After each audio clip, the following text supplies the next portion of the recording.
এই রপ্তানি বাণিজ্যের সঙ্গে জড়িত সেই সব ভাইরাও আজকে এখানে এসেছে এবং এই উদ্যোগটি গ্রহণের ক্ষেত্রে তাদেরও একটা বড় ধরনের সম্পৃক্ততা রয়েছে।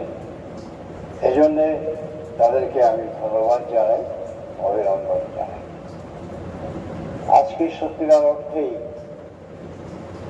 আমরা একটা ভিন্ন ধর্মী অনুষ্ঠানে এসেছি এবং আমাদের ভিন্ন মাত্রার একটা প্রাণ সঞ্চারেরও আকাঙ্ক্ষা ছিল, কিন্তু আজকে আমাদের দুঃখের সঙ্গেই বলতে হয় যে 1971 সালে সেই পুরনো শকুনেরা আমাদের এই স্বপ্নের স্বাধীন বাংলাদেশকে নতুন করে ছবল মারবার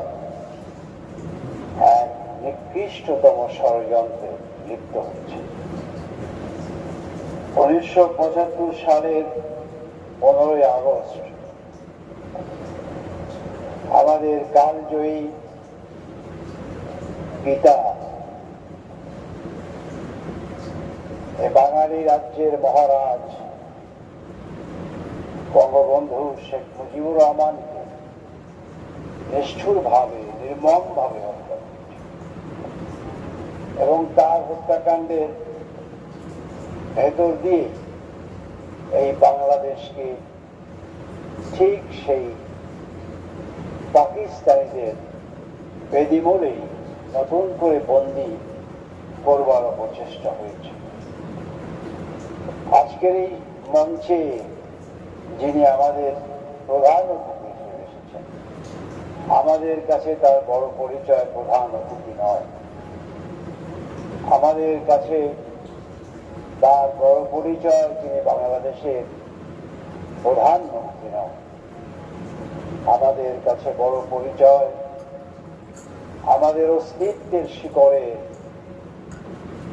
তিনি এমন এক দৃঢ় গাঁথনি যার উপর ভিত্তি করে আমরা সকল ষড়যন্ত্রকে মোকাবেলা করে আমাদের পথে আমরা চলি। আমাদের সেই অন্ধকার পথে জাতি পথ হারিয়ে যখন পথ খুঁজবার নেশায় অন্ধকারে হাত দেয়, ঠিক সেই সময়ে যিনি পথ দেখায় আমাদের সেই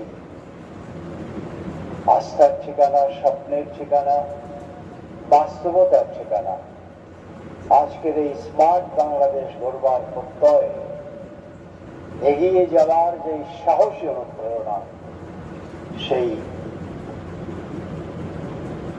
মাননীয় প্রধানমন্ত্রী বঙ্গবন্ধু কন্যা শেখ হাসিনা, তিনি আজকে এখানে এসেছেন। এবং আমি এই কথাটি বলবো এভাবে যে আমার 1981 সালের 17ই মে তিনি যখন এই দেশে এসেছেন, এই স্বদেশ ভূমিতে পা রেখেছিলেন, সেই থেকে শত সংগ্রাম, লড়াই, নির্যাতন এবং বহুমুখী চ্যালেঞ্জকে মোকাবেলা করে তিনি আজকের এই বাংলাদেশকে এখানে এনেছেন। এবং হেন কিছু নাই যে বিষয়ে তিনি তার অধ্যবসায় নেই, তার সাধনা নেই, তার জানা নেই। তাই আজকে এই একুয়াকালচার অ্যান্ড সি ফুড সম্পর্কে আমি তার কাছে কিছু বলা মানেই হবে মায়ের কাছে মাসি বাড়ির গল্প। সুতরাং সেই দীর্ঘ রাজনৈতিক পথ পরিক্রমায় একজন ক্ষুদ্র কর্মী হিসেবে তার পাশে তিনি জায়গা করে দিয়েছেন, সেভাবেই আজ অবধি পর্যন্ত আছে। তিনি আজকে এই মৎস্য ও প্রাণী সম্পদ মন্ত্রণালয়ের দায়িত্ব দিয়েছেন, এটিকেও সাজাবার জন্য, গোছাবার জন্য তারই নেতৃত্বে কাজ করে যাচ্ছে। তো আমি বলবো যে আজ এই মৎস্য এবং প্রাণী সম্পদ মন্ত্রণালয় তারই এবং কেবল তারই যোগ্য নেতৃত্বে, বিচক্ষণ নেতৃত্বে এগিয়ে যাচ্ছে আমাদের সামনে একটা বড় অর্জনের জন্য, বড় লক্ষ্য মাত্রা অর্জনের জন্য। আজকে আমরা সকলেই জন্য খুশি হব যে মৎস্য সম্পদে আমরা বিশেষত মিঠা পানির মাছ এইবার চীনকে টপকিয়ে আমরা দ্বিতীয় স্থানে আমাদের অবস্থান করেছি এবং আমরা আশা করি যে বঙ্গবন্ধু কন্যা শেখ হাসিনার প্রয়াস এই সেক্টরকে উন্নয়ন সাধনের জন্য তার প্রচেষ্টায় নিশ্চয়ই আমরা আশা করতে পারি এই মিঠা পানির মাছেও আমরা ইলিশ মাছের মতো প্রথম স্থান অর্জন করতে পারব। আজকে মাননীয় প্রধানমন্ত্রী আমাদের এ পর্যন্ত প্রায় 50 লক্ষ টন মেট্রিক টন মাছ আমাদের উৎপাদনের কাছাকাছি এসেছে এবং 2030 সালের যেই টার্গেট, সেই টার্গেটে 65 লক্ষ মেট্রিক টন মাছ উৎপাদনের আমরা আশা করি। এবং আপনি যে 2041 সালের এই স্মার্ট বাংলাদেশ গড়বার প্রত্যয় ঘোষণা করেছেন, সেই 2041 সালে 85 লক্ষ মেট্রিক টন মাছ উৎপাদন আমাদের লক্ষ্য। সুতরাং সেই লক্ষ্য অর্জনে আমরা বিশ্বাস করি আপনার এই বিরামহীন প্রচেষ্টা, আপনার বিচক্ষণ নেতৃত্ব এবং এই যে আমাদের সামনে কতগুলো চ্যালেঞ্জ এসে দাঁড়ায়, সেই চ্যালেঞ্জকে শক্ত হাতে মোকাবেলা করা, তাহলে আমাদের এই লক্ষ্য অর্জনে আমরা সক্ষম হব। মাননীয় প্রধানমন্ত্রী আজকে বাংলাদেশের এই মৎস্য এবং মৎস্যজাত পণ্য যারা রপ্তানি করে থাকেন তাদের সাথে গতকালকেই একটা তাদের আনুষ্ঠানিক ডিনারে আমাকে যাওয়ার জন্য আমন্ত্রণ জানিয়েছিলেন। আমি গিয়েছিলাম এবং তারা যে কথাটি বলল যে আজকে 5 বিলিয়ন এই রপ্তানি আয় করবার লক্ষ্যমাত্রা তারা 2030 সালের মধ্যেই করতে পারে, কিন্তু তারা কিছু কিছু চ্যালেঞ্জ মোকাবেলা করছে।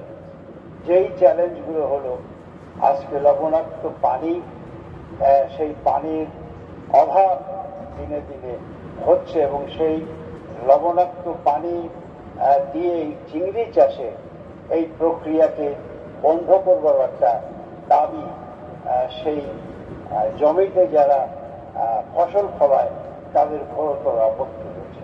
এই ধরনের একটা বড় চ্যালেঞ্জ তারা মোকাবেলা করছে এবং সেই ক্ষেত্রে আমি আপনার অবগতির জন্য নিশ্চয়ই না, আপনাকে আবার আমি পুনর্বিবেচনা, সবার বিবেচনার জন্য বলবো যে চকরিয়াতে আমাদের এই মন্ত্রণালয়ের নিজস্ব 7,000 একর জমি রয়েছে।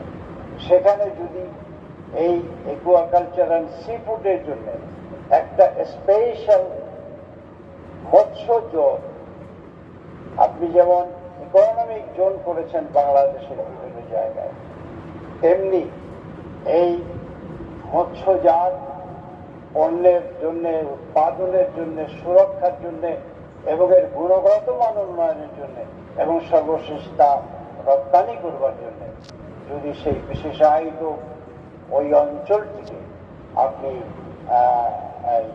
কি বলে যে একটা ইকোনমি যেই রিজন আপনি গড়ে তুলেছেন, তেমনি একটা ফিশিং এর জন্য এই ধরনের একটা আপনি উদ্যোগ গ্রহণ করতে পারেন, এবং তাহলে এই সকল সমস্যা থেকে রপ্তানিকারক ভাইয়েরা তারা অনেকটাই তারা স্বস্তিতে থাকবে, এবং এই মাছ রপ্তানিতে তারা আরো বেশি আগ্রহ প্রকাশ করবে। আমরাও বঙ্গবন্ধু যেই মাছই হবে আমার দ্বিতীয় প্রধান রপ্তানি আয়, সেই লক্ষ্য আমরা অর্জন করতে পারব। নিশ্চয়ই আপনি আমাদের এখানে যারা আছে সকলের চেয়ে ভালো জানবেন কোনটা করলে, কিভাবে করলে সেই সমস্যার সমাধানগুলো হবে। আমি আর বক্তব্য বাড়াবো না। আমি সব শেষে বলবো যে আপনার এই 81 থেকে আজ অবধি বহু সংকট, বহু চ্যালেঞ্জ মোকাবেলা করে সম্ভাবনার দ্বার খুলে দিয়েছেন এই জাতির জন্য। নতুন নতুন দিক আপনি উন্মোচিত করেছেন, এবং আজকে বাংলাদেশ বিশ্বের বুকে মাথা উঁচু করে কারাবার একটি জাতি হিসেবে তারা প্রতিষ্ঠা লাভ করেছে, সেটি আপনারই নেই। এবং আমরা বিশ্বাস করি মাননীয় প্রধানমন্ত্রী বঙ্গবন্ধু কন্যা শেখ হাসিনা যে আজকেও নতুন যেই ষড়যন্ত্র হচ্ছে, সেই ষড়যন্ত্রকে মোকাবেলা করে আপনি এই জাতিকে 2041 সালের স্মার্ট বাংলাদেশের দুয়ারে পৌঁছে দিতে সক্ষম হবে। এই আশাবাদ ব্যক্ত করে বঙ্গবন্ধুর সেই পুরনো এবং চিরায়ত একটি উদ্ধৃতি দিয়ে আমার কথা শেষ করতে চাই। আমরা বাংলাদেশের মানুষ, আমার মাটি আছে, আমার সোনার বাংলা আছে, আমার পার্ট আছে, আমার মাছ আছে, আমার লাইফ স্টক আছে। এগুলো যদি ডেভেলপ করতে পারি তাহলে আমাদের এই দিন আর থাকবে না।